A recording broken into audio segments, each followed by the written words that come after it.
আলাইকুম। কবিটি বাংলার পক্ষ থেকে সবাইকে স্বাগতম।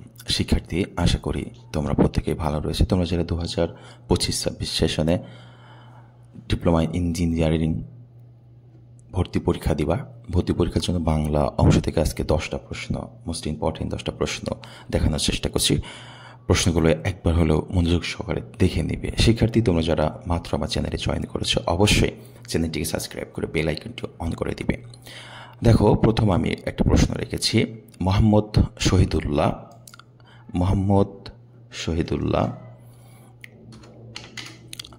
শহীদুল্লাহর জন্ম কত সালে?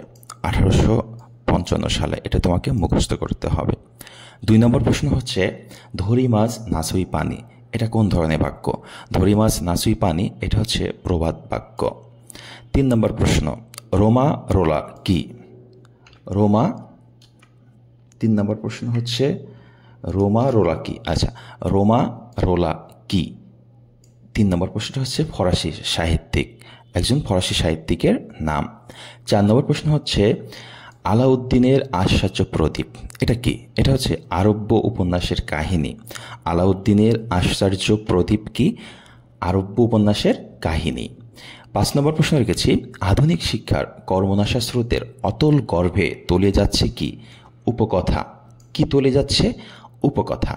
বাংলাদেশের আঞ্চলিক ভাষার অভিধান, এই গ্রন্থটি লিখেছেন কে? মোহাম্মদ শহীদুল্লাহ। বাংলাদেশের আঞ্চলিক ভাষার অভিধান গ্রন্থটি কে লিখেছেন? মোহাম্মদ শহীদুল্লাহ। 7 নম্বর প্রশ্ন, কোন কাহিনী নিয়ে রূপকথা গড়ে ওঠে? রূপকথা গড়ে ওঠে কল্পিত অবিশ্বাস্য কাহিনী। কোন কাহিনী নিয়ে রূপকথা গড়ে ওঠে? কল্পিত অবিশ্বাস্য কাহিনী। 9, ফোকলোর সোসাইটি কি? বিদ্বানদের সমাজ। ফোকলোর সোসাইটি মানে হচ্ছে বিদ্বানদের সমাজ।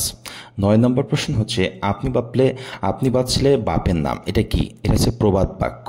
আপনি বাঁচলে বাপের নাম, এটা হচ্ছে প্রবাদ বাক্য। লাস্ট কোশ্চেন, 10 নম্বর, পূর্ববঙ্গ গীতিকা সংগ্রহ করেছেন কে? চন্দ্রকুমার দে। এটা মোস্ট ইম্পর্টেন্ট একটি প্রশ্ন।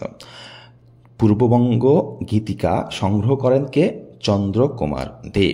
শিক্ষার্থী, এই 10টা প্রশ্ন মোস্ট ইম্পর্টেন্ট একটি অধ্যায় থেকে খুব ভালো করে দেখে নেবে। সবাই ভালো থাকবে, সুস্থ থাকবে, কবিটি বাংলার সাথেই থাকবে। আল্লাহ হাফেজ।